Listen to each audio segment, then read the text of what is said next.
Bien, hola estimados estudiantes. Esta es mi primera vez haciendo una clase de esta forma, así que espero que vaya todo bien, que me entiendan, que nos entendamos. En primer lugar, un saludo cordial a todos y cada uno de ustedes. Espero que estén muy bien, cuídense, eh, así que veamos cómo sale esto. Eh, lo que les quiero explicar hoy día es un poco hacer la síntesis de un poco el Power que ustedes, algunos deberían de haber visto, y además el taller que tuvieron que entregar la semana pasada. El tema básico de esta clase tiene que ver con el concepto de independencia y ver en dos dimensiones. Una es el cambio, si realmente hubo un cambio en torno al proceso de independencia en Chile, y o si definitivamente no es más que un proceso de continuidad. Lo primero, les voy a tratar de explicar con tres grandes conceptos o tres ideas que me pueden articular al menos hoy día esta breve clase. Eh, la independencia en general la podemos entender como desde tres ópticas. Primero, como un hecho fundante, es decir, un hito importante en la historia nacional de Chile, un hito que probablemente la mayor parte de los textos, de los estudios, las referencias históricas, historiográficas, ocupan ubican a la independencia de Chile como un hecho fundante. Lo segundo es entender la independencia si fue un hecho fortuito o lo que la historiografía ha tendido a denominar como un hecho inesperado. Es decir, una serie de acontecimientos que se dieron en torno a 1808 hasta 1810, ahí los historiadores se mueven en algunas cifras, fechas, pero fundamentalmente entender la independencia como un hecho inesperado. Es decir, no estaba en los planes ni de la élite, ni en los planes del periodo colonial, sino que fue absolutamente inesperado. Vamos a explicar cuáles serían algunos de esos referentes que podrían explicar o que algunos historiadores toman posición frente a esto del hecho fortuito, inesperado.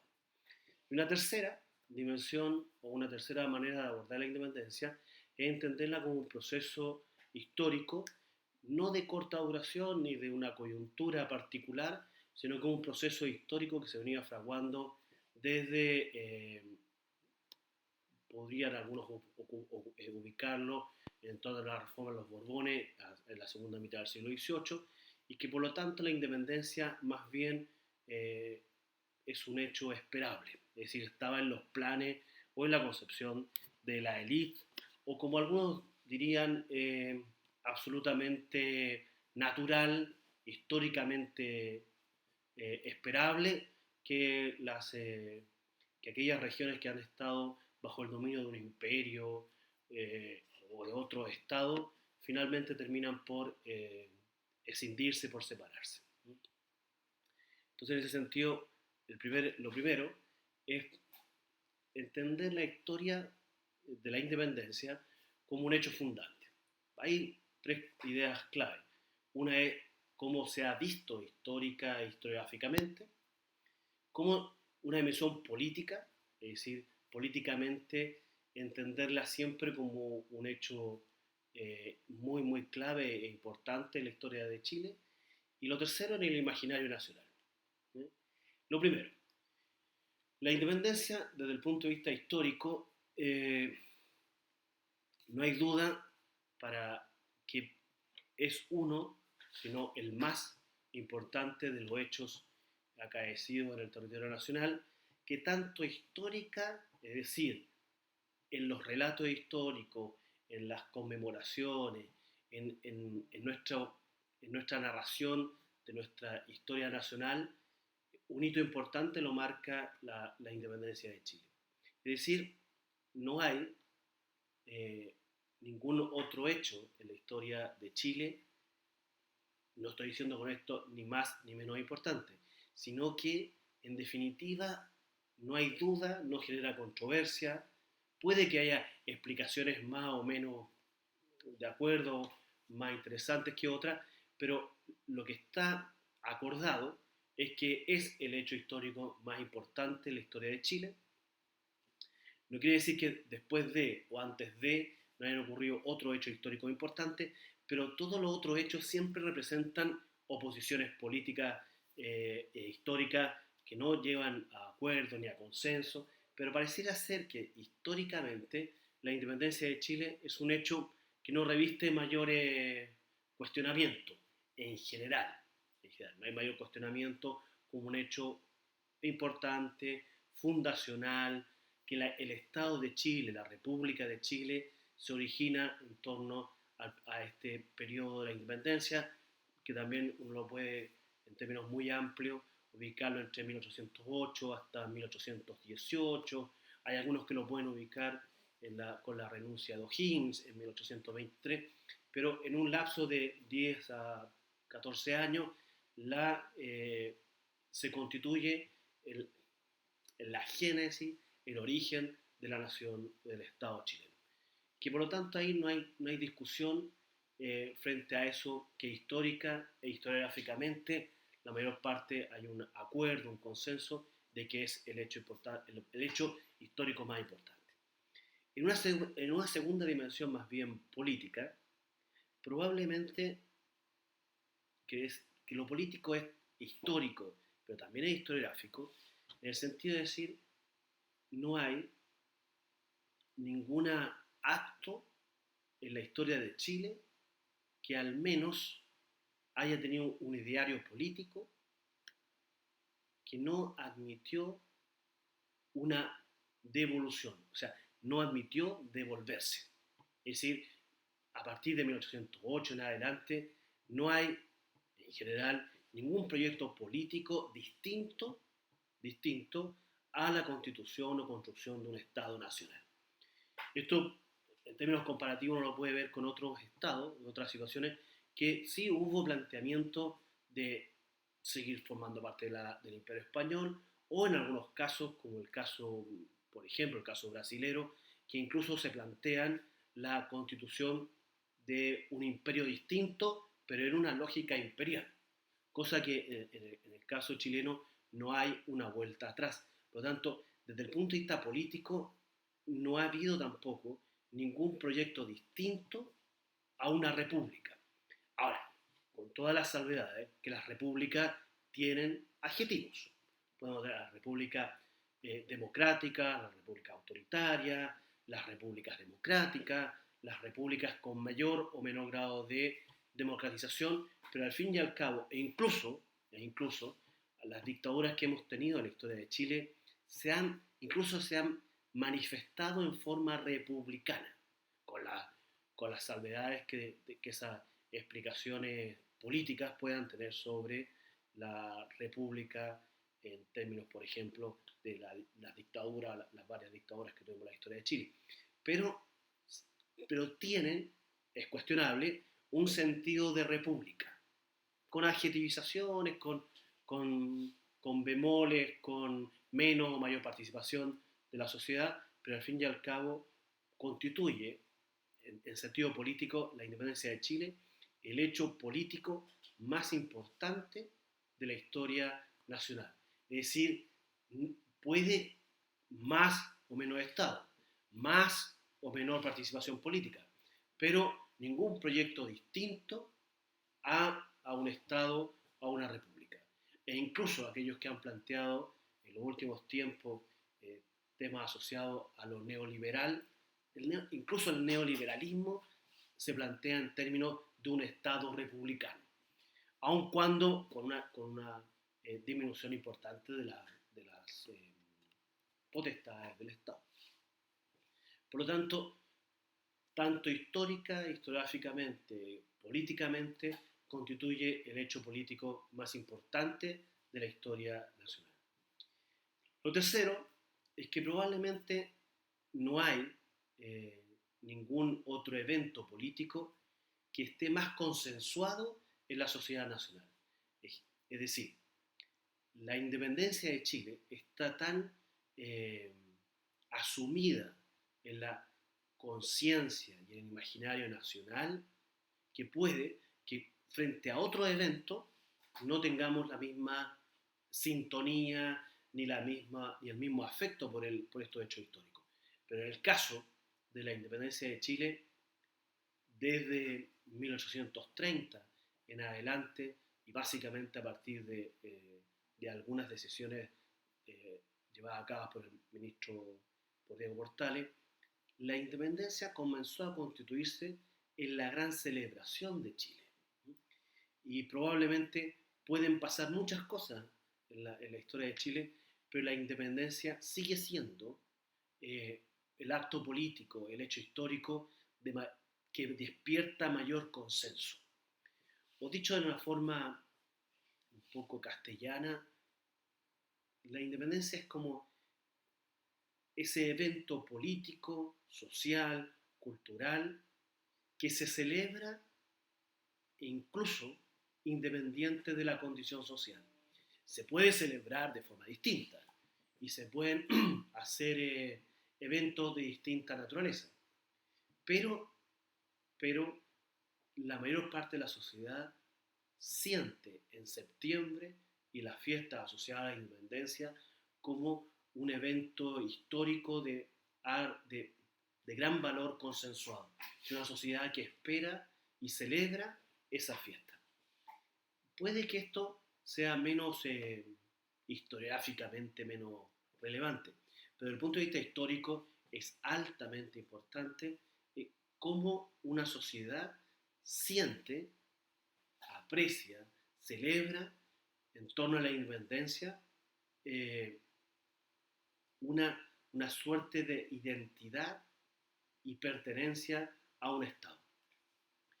Estoy de acuerdo que hoy por hoy, en algunos grupos sociales o en algunos territorios del Estado, evidentemente que esto está en discusión. No, no cabe duda que hoy día está en discusión el tema de la integridad y el sentido de pertenencia a un Estado nacional.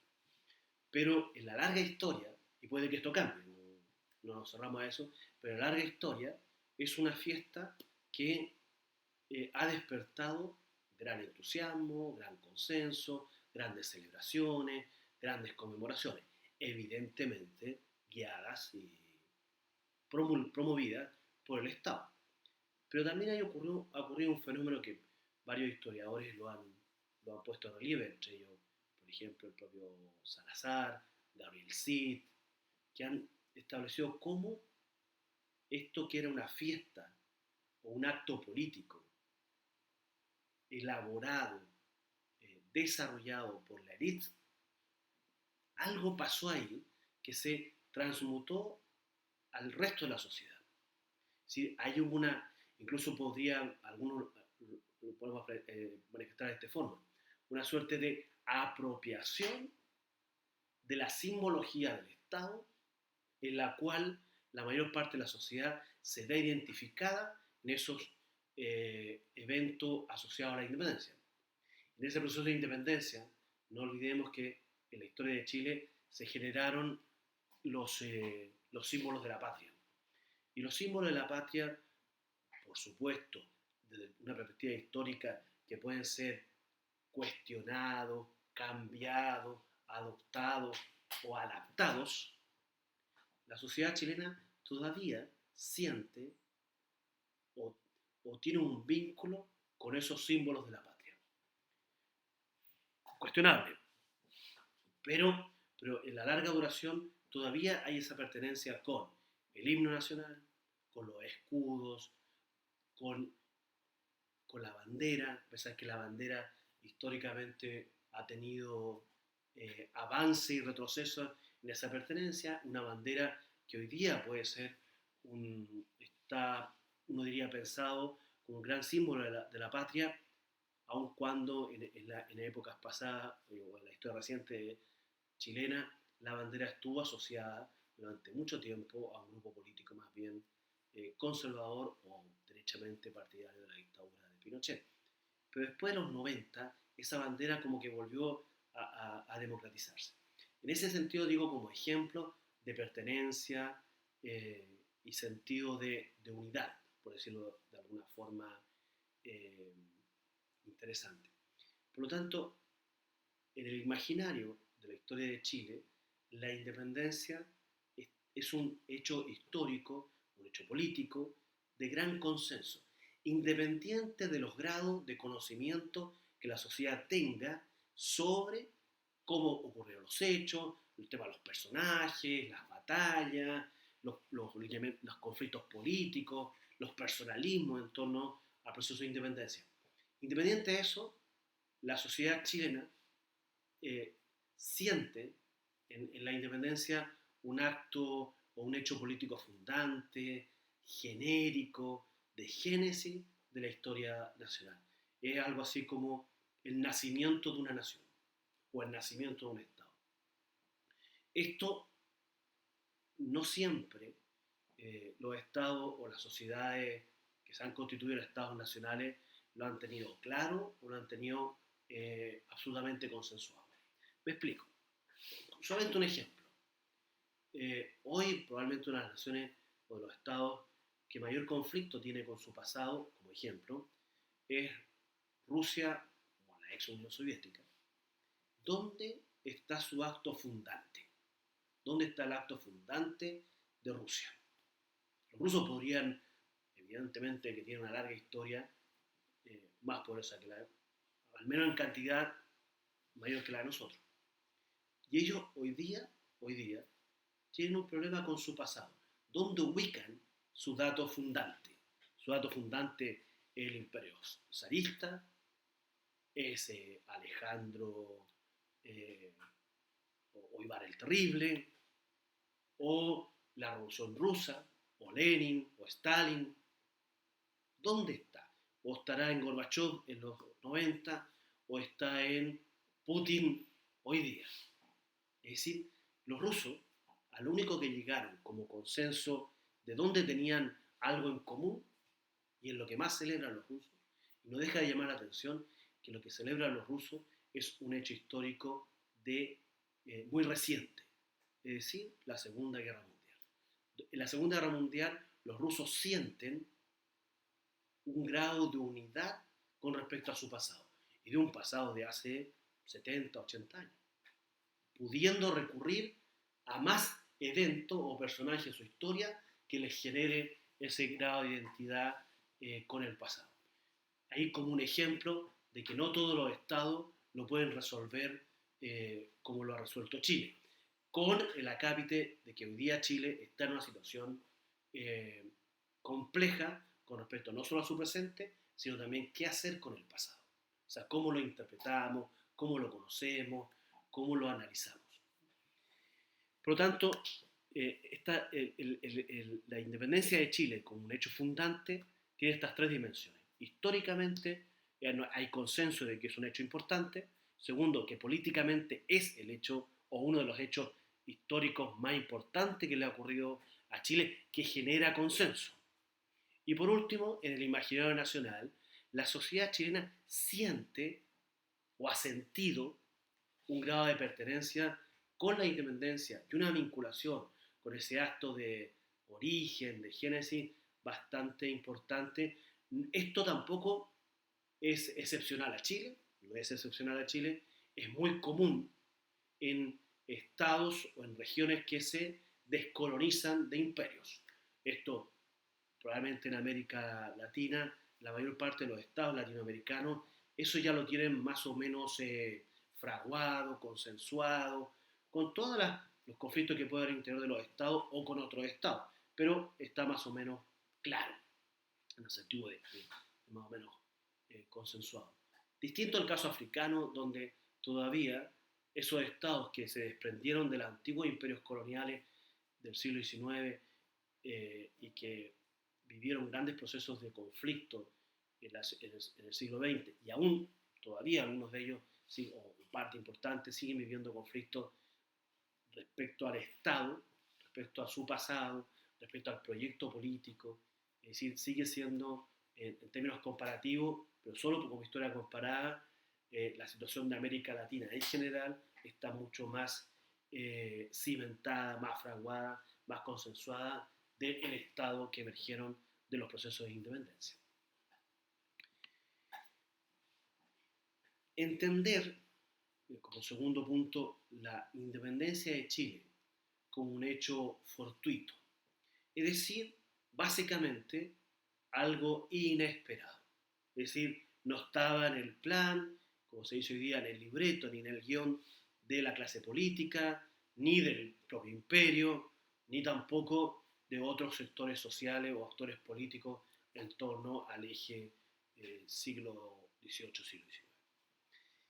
Como los que adscriben de algún modo a explicar la independencia bajo esta lógica, sostienen que los procesos de independencia latinoamericanos y el proceso chileno por añadidura se explican por hechos que ocurrieron en Europa y hechos que ocurrieron básicamente en la península ibérica, es decir, recordar que estamos en un contexto de grandes conflictos eh, entre antiguo régimen y estados modernos, entre estados nacionales que quieren emerger en la Europa, en la vieja Europa, o constituirse en imperio.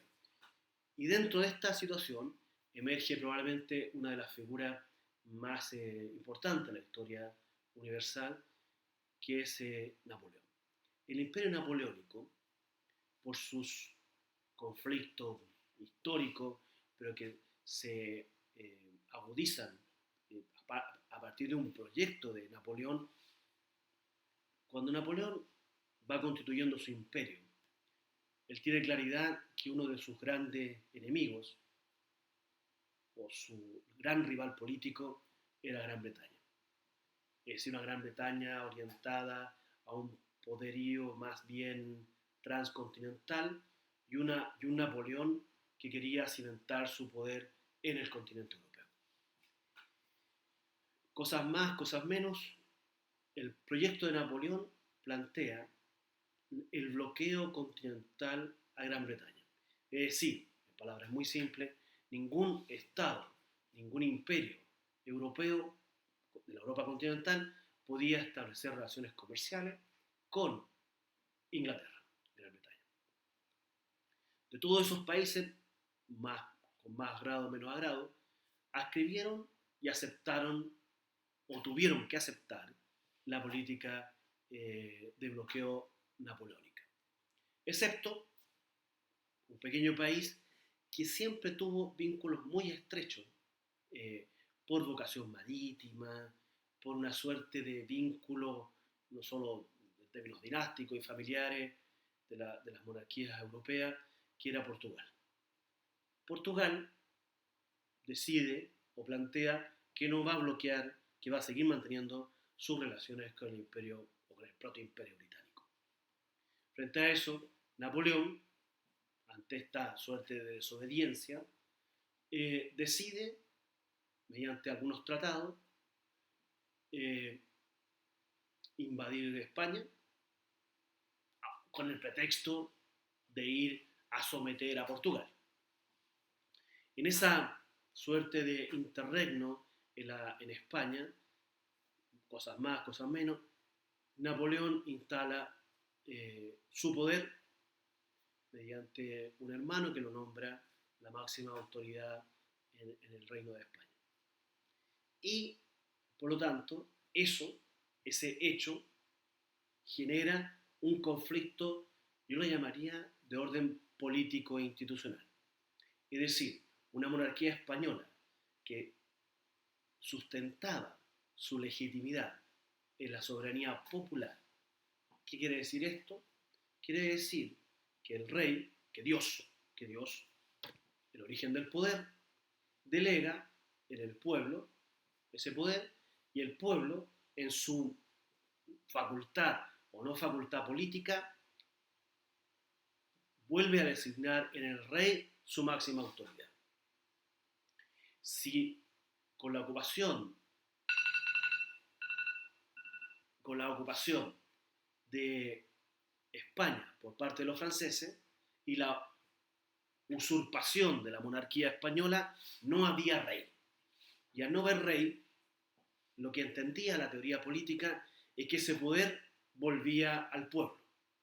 Y por lo tanto el pueblo busca, busca nuevas formas de gobernarse o gobernarse. Y ahí lo que optaron los españoles fue por generar juntas de gobierno. Es decir, gobiernos colegiados.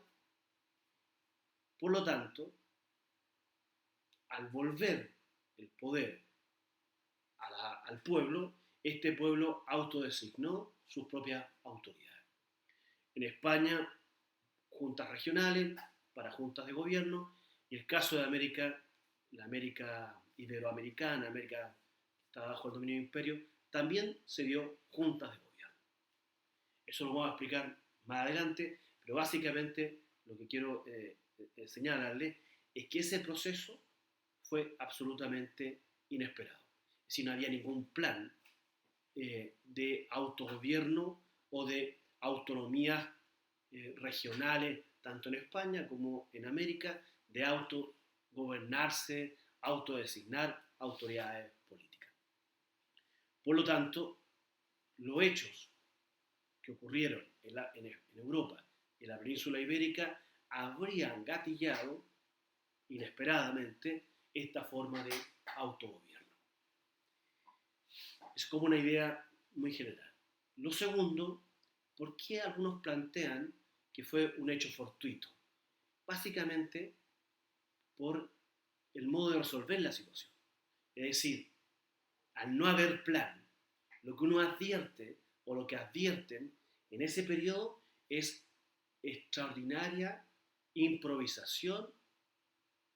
O sea, lo que se va haciendo es como ir generando una serie de medidas políticas que no estaban en el plan de nadie. Aunque detrás de eso podían haber ideas de cualquier tipo. Ahora, ideas básicamente republicanas. Es decir, constitución de un congreso, constituir una constitución política, generar algunas medidas del orden económico.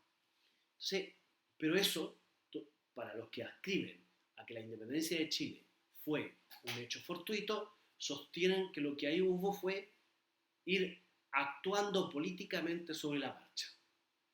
Y eso, como ejemplo, es dada la gran cantidad de conflictos personales o de personalismo que se dan en torno a 1810 hasta 1823, entre todos los llamados caudillos en América en general y en particular en Chile, todos estos personalismos, O'Higgins, Carrera, Rodríguez, Freire, Pinto, es decir, representan más bien una serie de conflictos donde no hay un plan general de cómo construir o constituir un Estado independiente.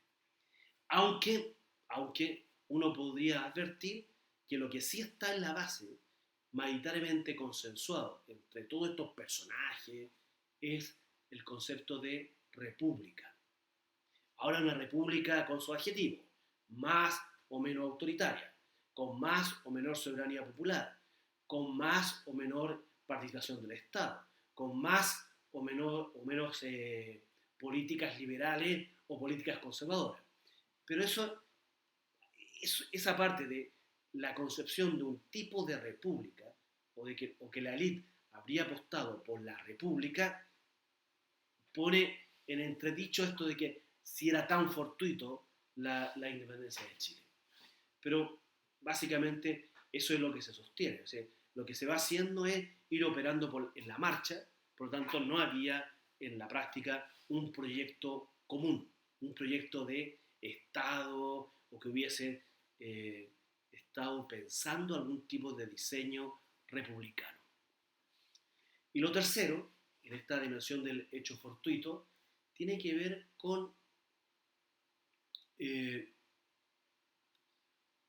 que entre 1808 y 1823 lo que se fue dando políticamente fueron coyunturas, es decir, procesos políticos que fueron acelerando los procesos hacia la independencia.